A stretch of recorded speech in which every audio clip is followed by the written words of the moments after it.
এই চ্যানেলের পক্ষ থেকে তোমাদের জানাই অনেক অনেক অভিনন্দন, আন্তরিকতা। তোমরা কেমন আছো? আশা করি তোমরা ভালোই আছো, আর আমিও বেশ আছি। আর আশা রাখছি ব্লগটি ভালো লাগবে।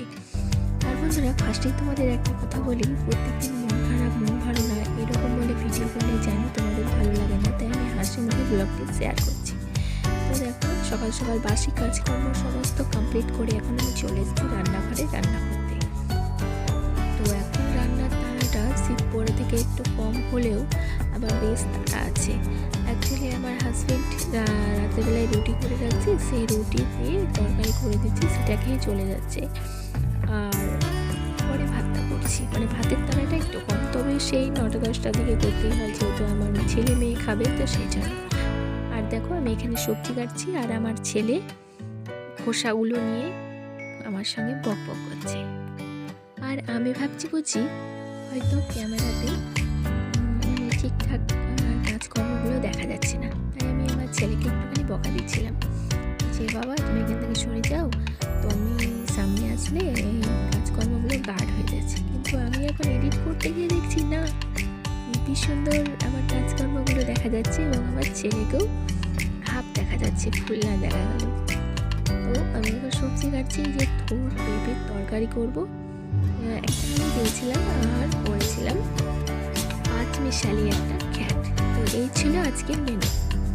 তো আজকে হালকা পাতলা রান্না করবো, প্রত্যেকদিন যেভাবে হালকা পাতলা রান্না করি তার চেয়েও হালকা পাতলা।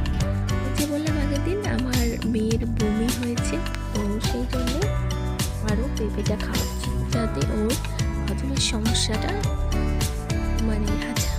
সমস্যাটা একটু কম হয়, আর ওর বডিটাও ক্লিয়ার হয়। পেঁপে খেলে জানো তো লিভারটাও ভালো থাকে, মানে পেঁপের অনেক গুণাগুণ।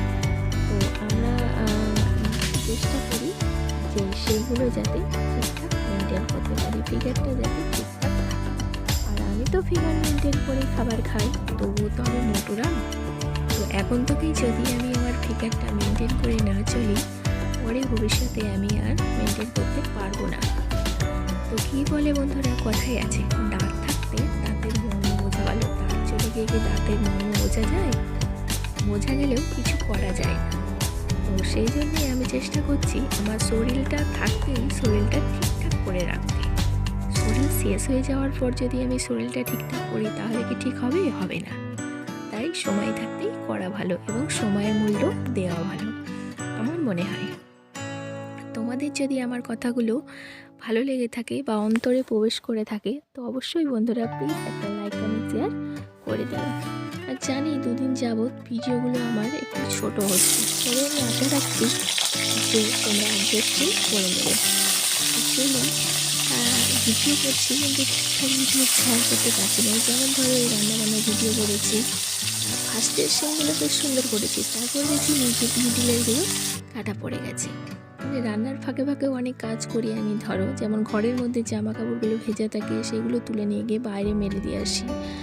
2 নম্বর, রোদ্রে জল গরম দিই, যেগুলো তোমাদের সঙ্গে কখনোই শেয়ার করা হয় না।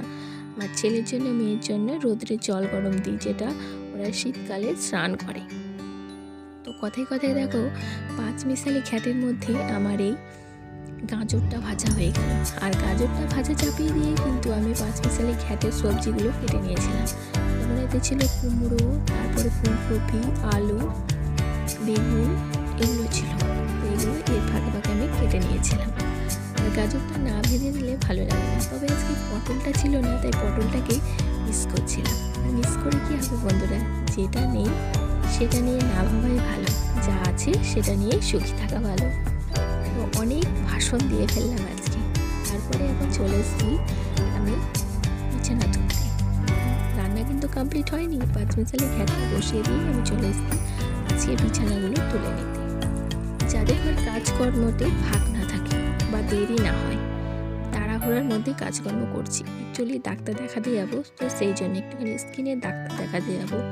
তো রান্নাটা তাড়াতাড়ি কমপ্লিট করে, স্নান কমপ্লিট করে ডাক্তার দেখাতে যাবো। নাহলে শীতকালে এসে স্নান করতে না বেশ ঠান্ডা ঠান্ডা লাগে, আর সকাল সকাল স্নান করে গেলে সারাদিন গায়ে রৌদ্রটা লাগে।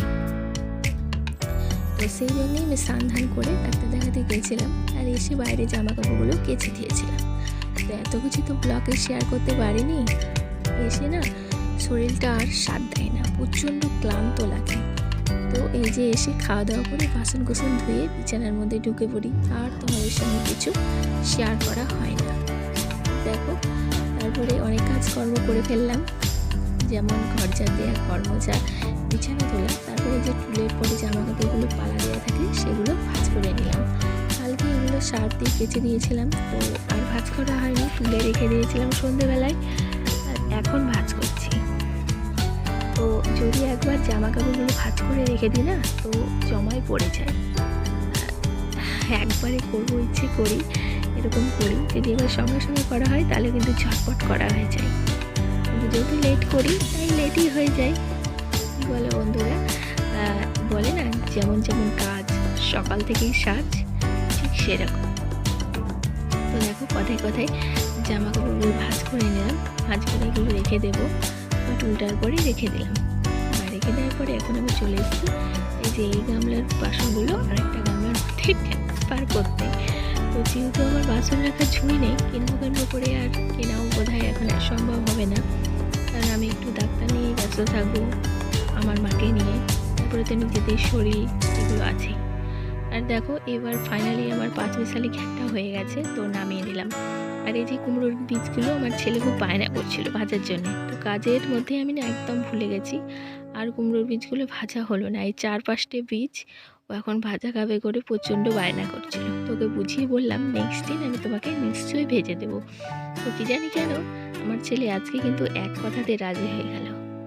তো দেখো, তবু আমি এগুলো সরিয়ে ওই সাইডে রেখে দিলাম, ও যদি দেখতে চাই তো ওকে দেখতে দিতেও পারবো। তো এখন আমি চলে এসেছি, দেখো কি তাড়াহুড়ো করে আমি গ্যাসটা মুছে নিচ্ছি।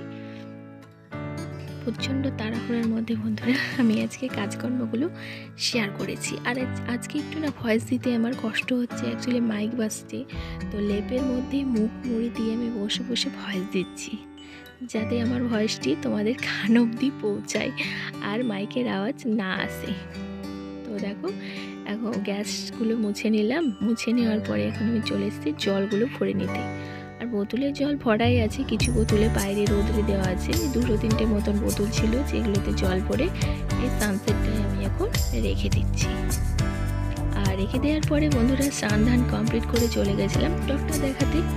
ডক্টর দেখিয়ে আসার পরে ভিডিও আজকে আর আমি শ্যুট করতে পারবো। তাহলে বন্ধুরা আজকের মতো এইটুকুই, দেখা হচ্ছে আগামীকাল। তখন তোমরা সকলে ভালো থাকবে আর সুস্থ থাকবে। আর দেখতে ভুলবে না ব্লগার হয়ে আপনারা সঙ্গে নমস্কার।